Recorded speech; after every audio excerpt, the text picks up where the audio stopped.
এটা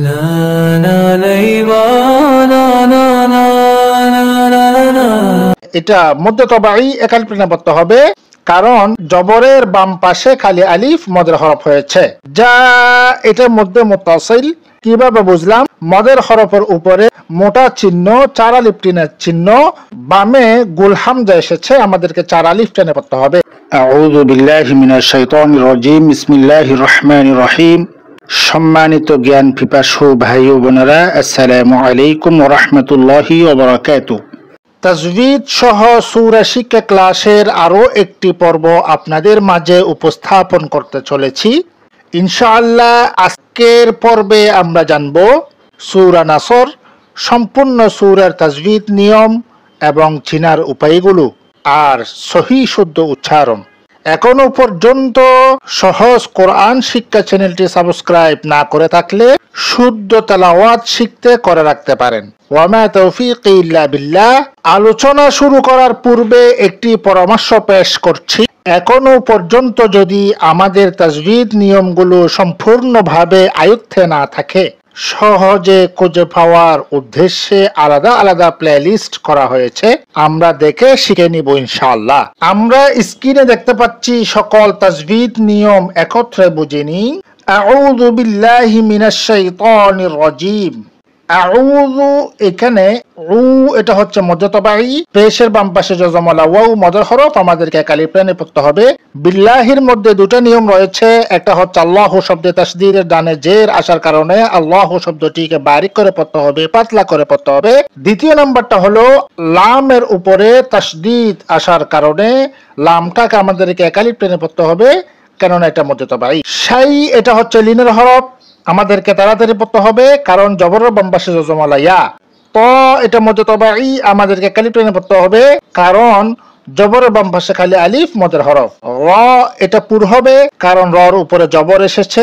জিম, এটা মধ্যে আরজি, আমাদেরকে তিন আলিফ টেনে পড়তে হবে, কেননা মদের হরফের বামের হরফে ওয়াকফ হয়েছে। আউযু বিল্লাহি মিনাশ শাইতানির রাজিম। বিসমিল্লাহির রহমানির রহিম। এখানে কয়টা নিয়ম রয়েছে? মিল্লাহি, এটার মধ্যে দুটো নিয়ম। একটা হচ্ছে আল্লাহ শব্দে তাসদীদের ডানে জের এসেছে, এজন্য আল্লাহ শব্দটিকে বারিক করে পড়তে হবে, পাতলা করে পড়তে হবে। লা, এটাকে একালিফ টেনে পড়তে হবে, কারণ লামের উপরে খাড়া জবর এসেছে মধ্যতবাই। র, এটা পুর হবে, কারণ রর উপরে জবর এসেছে। মা, এটা মধ্যতবাই, একালিফ টেনে পড়তে হবে, কারণ মিমের উপরে খাড়া জবর এসেছে। র, এটা পুর, আমাদেরকে মোটা করে পড়তে হবে।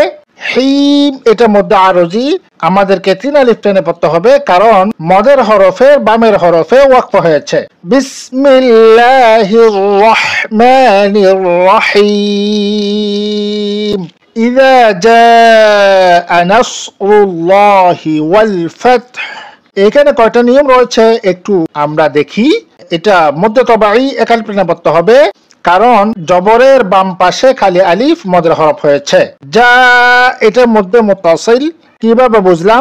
মদের হরফের উপরে মোটা চিহ্ন, চার আলিফ টেনের চিহ্ন, বামে গুল হামজা এসেছে, আমাদেরকে চার আলিফ টেনে পড়তে হবে। র, এটা পুর হবে, কারণ রর উপরে পেশ এসেছে। ল, এটা আল্লাহ শব্দের তাসদীদের ডানে পেশ আসার কারণে আল্লাহ শব্দটিকে পুর অর্থাৎ মোটা করে পড়তে হবে। ল, এটা মধ্যতবাই, একালিফ টেনে পড়তে হবে, কারণ লামের উপরে খাড়া জবর এসেছে। ফাত, এখানে ওয়াকফ হবে, ওয়াকফ হলে শেষে হরফ জজম হয়ে যায়। ইযা জাআ নাসরুল্লাহি ওয়াল ফাতহ وَرَأَيْتَ النَّاسَ يَدْخُلُونَ فِي دِينِ اللَّهِ أَفْوَاجًا। এই আয়াতে কয়টা নিয়ম রয়েছে আমরা একটু দেখার চেষ্টা করি। আই, এটা হচ্ছে লিনের হরফ, আমাদেরকে তাড়াতাড়ি পড়তে হবে, কারণ জবরের বাম পাশে জজমলা ইয়া, লিনের হরফ। তান, এটা ওয়াজিব গুন্না, আমাদেরকে গুন্না করে পড়তে হবে, কারণ নুনের উপরে তাসদীদ এসেছে। না, এটাকে একালিফ টেনে পড়তে হবে, কারণ জবরের বাম পাশে খালি আলিফ মদের হরফ, এটা মধ্যতবাই হয়েছে। ইয়াদে, এটা কলকলা। কিভাবে বুঝলাম? কলকলা হরফ দালের উপরে জজম হয়েছে। লু, এটাও মধ্যতবাই, একালিফ টেনে পড়তে হবে, কারণ পেশের বাম পাশে জজমলা ওয়াও মদের হরফ। ফি, এটাও মধ্যতবাই, একালিফ টেনে পড়তে হবে, কারণ জেরের বাম পাশে জজমলা ইয়া মদের হরফ। দি, এটাও মধ্যে তবাই একালিফ টেনে পড়তে হবে, কারণ জেরের বাম পাশে জজমওয়ালা ইয়া মদের হরফ। নিল্লাহি এখানে দুটো নিয়ম আছে, একটা হচ্ছে আল্লাহু শব্দের তাসদীদের ডানে জের এসেছে, এজন্য আল্লাহু শব্দটিকে বারিক করে পড়তে হবে। আর লা এটার মধ্যে তবাই একালিফ টেনে পড়তে হবে, কারণ লামের উপরে খাড়া জবর এসেছে। এজ আফওয়াজা এখানে একটা নিয়ম আছে, সেটা হচ্ছে দুই জবরে যদি ওয়াকফ হয় তাহলে এক জবর চলে যায়, আরেক জবরকে একালিফ টেনে পড়তে হয়, এটাকে মধ্যে আওয়াজ বলে। আমরা যদি না জেনে থাকি তাহলে প্লেলিস্ট থেকে দেখে আসবো ইনশাআল্লাহ। ওয়াকফের নিয়মগুলোর মধ্যে আওয়াজটা আমরা পেয়ে যাব। ওয়ারাআইতান নাস ইয়াদখুলুনা ফি দীনিল্লাহি আফওয়াজা ফাসাব্বিহ বিহামদি রাব্বিকা ওয়াস্তাগফির ইন্নাহু কানা তাওয়াবা। এই আয়াতে কয়টা নিয়ম রয়েছে আমরা একটু দেখি। হাম এটা হচ্ছে ইজহার শাফবি, কিভাবে বুঝলাম? মিম সাকিনের পরে দাল এসেছে, আমাদেরকে গুন্না ছাড়া স্পষ্ট করে পড়তে হবে।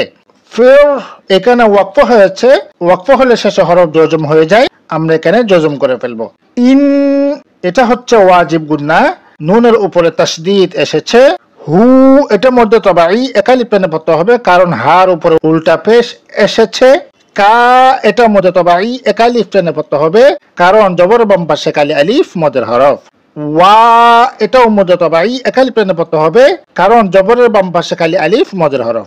বা এটাও মধ্যে আওয়াজ, এক জবর চলে যাবে, আরেক জবরকে একালিফ টেনে পড়তে হবে। ফাসাব্বিহ বিহামদি রাব্বিকা ওয়াস্তাগফির ইন্নাহু কানা তাওয়াবা।